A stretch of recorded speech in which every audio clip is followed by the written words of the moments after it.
Hello friends, आज मैं आपको नेज़ल पॉलिप जो नाक में एक तरह की ग्रोथ हो जाती है या जिसको हम मस्सा भी कहते हैं, मस्सा टाइप का एक ग्रोथ हो जाती है जो कि नॉन कैंसरस होता है जनरली और पेनलेस होता है, उसमें दर्द नहीं होता। इस तरह अगर नाक के अंदर ग्रोथ होती है उसी को नेज़ल पॉलिप कहते हैं।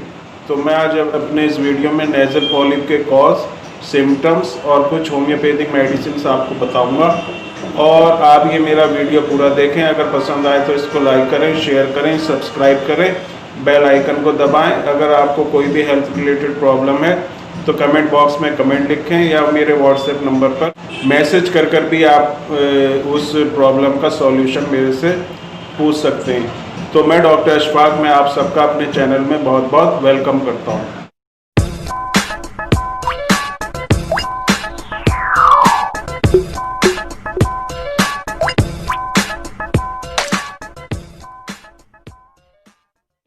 दोस्तों, नेज़ल पॉलिप जो है एक तरह की नॉन कैंसरस ग्रोथ है। ये पेनलेस होती है, इसमें किसी तरह का दर्द नहीं होता और ये हमारी नाक के अंदर या जो साइनस होता है उसमें एक तरह के मस्सा टाइप का दिखाई देता है और इसी ग्रोथ को जो है हम नेज़ल पॉलिप कहते हैं। अगर ये ग्रोथ नाक के अंदर होती है, नेज़ल पॉलिप किसी को होता है तो उसको तरह तरह की कॉम्प्लिकेशंस होती हैं और उसकी जो हेल्थ पर इसका बहुत ही एडवर्स इफ़ेक्ट होता है।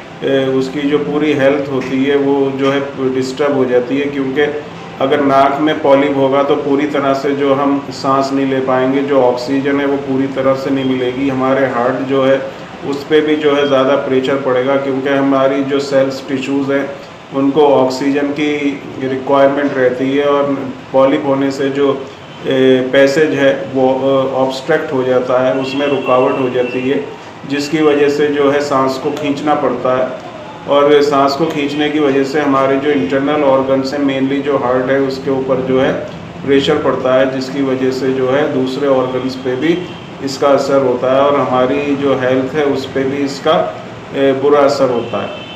अगर हम नेज़ल पॉलिप के कॉज की बात करें तो मेनली जो पहला जो कॉज होता है इसमें जनरली वो हेरिडिटरी है।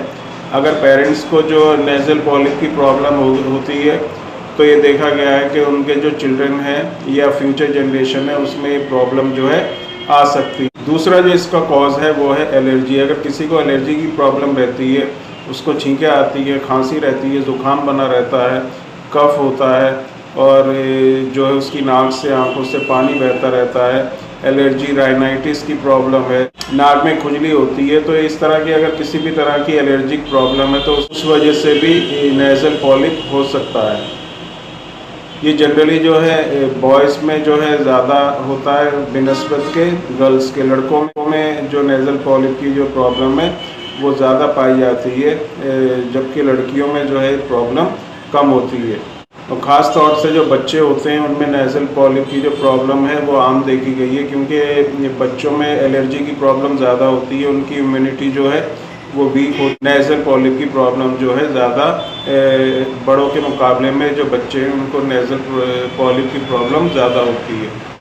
कुछ लोगों में जो है सेंसिटिव होते हैं, उनमें सेंसिटिविटी होती है कुछ ड्रग्स के लिए, जैसे मेनली जो है नॉन स्टेरॉइडल जो है इन्फ्लेमेटरी ड्रग्स होती हैं, जैसे कि ब्रूफिन हुआ या एस्पिरिन हो गया।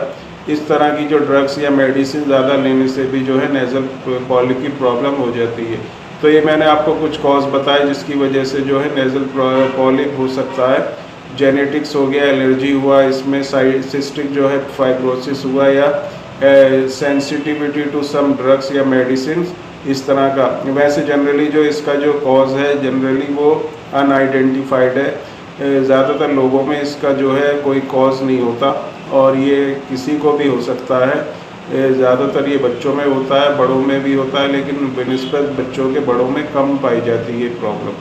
अब सिम्टम्स की अगर हम बात करें तो नेज़ल पॉलिप का जो पहला जो सिम्टम है वो यही होता है कि जो एक तरह की ग्रोथ दिखाई देती है नाक के अंदर, और अगर इस तरह की ग्रोथ दिखाई देती है जिससे कि नाक जो है हमारे सांस लेने में परेशानी होती है, तो यही इसको नेज़ल पॉलिप कहते हैं। इसमें पहले सिम्टम में एक तरह का मस्सा या ग्रोथ नाक के अंदर होती है, सिम्टम होता है नेज़ल पॉलिप का। अगर किसी को नेज़ल पॉलिप की जो प्रॉब्लम होती है तो उसको छींकें बहुत आती हैं, नाक में जो है खुजली होती है, सर में दर्द बना रहता है, सांस लेने में भी प्रॉब्लम होती है, पूरी तरह से सांस नहीं आती और कंजेशन उसको महसूस होता है, स्टफीनेस महसूस होती है, उसको ऐसा लगता है जैसे उसको जो है पूरी तरह से सांस नहीं मिल रही है और वो सांस लेने के लिए उसको ज़्यादा जोर लगाना पड़ता है। नेक्स्ट जो सिम्टम है वो है पोस्ट नेज़ल ड्रिप।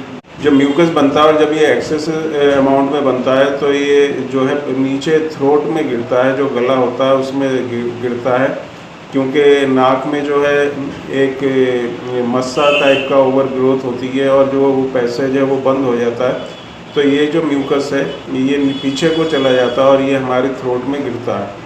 नेक्स्ट जो सिम्टम है वो है इंसोम्निया। अगर किसी को नेज़ल पॉलिप है तो वो पूरी तरह से नींद नहीं ले पाता, उसकी जो नींद है वो डिस्टर्ब रहती है, उसकी नाक बंद हो जाती है, इस कंजेशन हो जाता है, नेज़ल कंजेशन होता है, स्टफीनेस हो जाती है और उसकी जो है बार बार जो है नींद खुलती है, पूरी तरह से जो है नींद नहीं ले पाता। और नेज़ल पॉलिप की वजह से एक और जो सिम्टम है वो है स्नोरिंग, खर्राटे उसको बहुत आते हैं। तो ये जो कुछ सिम्टम्स हैं नेज़ल पॉलिप के। अब मैं आपको कुछ होम्योपैथिक मेडिसिन बताऊंगा जो बहुत ही इफ़ेक्टिव है।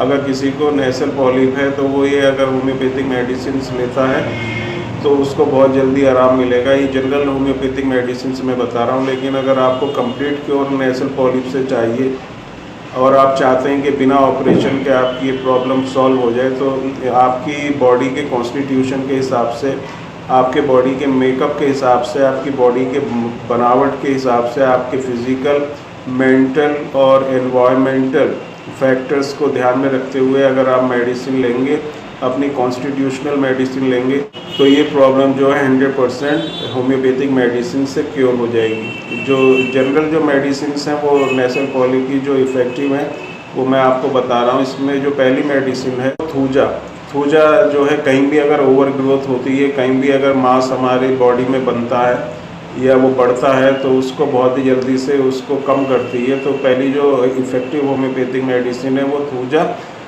200 पोटेंसी में आप ले सकते हैं, जो बहुत ही इफ़ेक्टिव है। दूसरी जो है ऑरम मेटेलिकम नेज़ल पॉलिप में बहुत इफ़ेक्टिव मेडिसिन है और ये नेज़ल पॉलिप या साइनोसाइटिस दोनों में ये बहुत ही अच्छा काम करती है। अगर आपको नेज़ल पॉलिप की प्रॉब्लम है तो आप ऑरम मेटेलिकम जो होम्योपैथिक मेडिसिन है इसको लें, तो ये बहुत ही अच्छा जो है इसका इफ़ेक्ट हमारे पॉलिप के ऊपर पड़ता है और ये पॉलिप जो है ठीक हो जाता है। तीसरी जो है कैलकेरिया कार्बोनिका भी अगर कहीं पर भी मांस बढ़ता है या ओवर ग्रोथ होती है या कोई मस्सा है तो उसमें बहुत ही अच्छा इसका रिज़ल्ट है। कैलकेरिया कार्ब भी एक बहुत ही इफ़ेक्टिव है होम्योपैथिक मेडिसिन है नेज़ल पॉलिप के लिए। आप इसको अगर लेंगे तो आपके जो नेज़ल पॉलिप की जो प्रॉब्लम है वो बिल्कुल ठीक हो जाएगी। इसके बाद एक और जो इफ़ेक्टिव होम्योपैथिक मेडिसिन है वो बेसिलिनम जो है बहुत ही अच्छा इफ़ेक्ट करती है अगर आपको नेज़ल पॉलिप है और नेज़ल पॉलिप से रिलेटेड और भी जो भी सिम्टम्स हैं, कोई और तरह की कॉम्प्लिकेशन आपको है नेज़ल पॉलिप की वजह से, तो इसको ये बिल्कुल क्योर करती है। तो मैंने आपको कुछ होम्योपैथिक मेडिसिन बताई जो बहुत ही इफ़ेक्टिव है नेज़ल पॉलिप में, लेकिन ये जनरल मेडिसिन है, ये हर एक पे जो है इनका जो इफ़ेक्ट है एक तरह का नहीं होता, किसी पे होता है किसी पे नहीं। अगर आप चाहते हैं 100% आपका जो नेज़ल पॉलिप की जो प्रॉब्लम है वो क्योर हो जाए तो आपको वही अपनी कॉन्स्टिट्यूशनल होम्योपैथिक मेडिसिन लेना पड़ेगी। और ये जो आपकी बॉडी के कॉन्स्टिट्यूशन के हिसाब से अगर आप होम्योपैथिक मेडिसिन लेंगे तो बहुत ही इफ़ेक्टिव होगा। अगर आपको नेज़ल पॉलिप है या कोई और तरह की हेल्थ रिलेटेड प्रॉब्लम है और आप अपनी कॉन्स्टिट्यूशनल होम्योपैथिक मेडिसिन जानना चाहते हैं तो आप व्हाट्सएप नंबर पर मेरे मैसेज कर सकते हैं। आपके सिम्टम्स के हिसाब से मैं आपको आपकी कॉन्स्टिट्यूशनल होम्योपैथिक मेडिसिन बताऊंगा और ये एक ही मेडिसिन या एक या दो मेडिसिन से ही आपकी जितनी भी प्रॉब्लम है वो बिल्कुल ठीक हो जाती है। अगर आपने बॉडी की कॉन्स्टिट्यूशन के हिसाब से एक मेडिसिन लेंगे और वो बिल्कुल आप मैच करती हुई होगी तो वो आपके जो कॉम्प्लिकेशंस है वो बिल्कुल उससे ठीक हो जाए।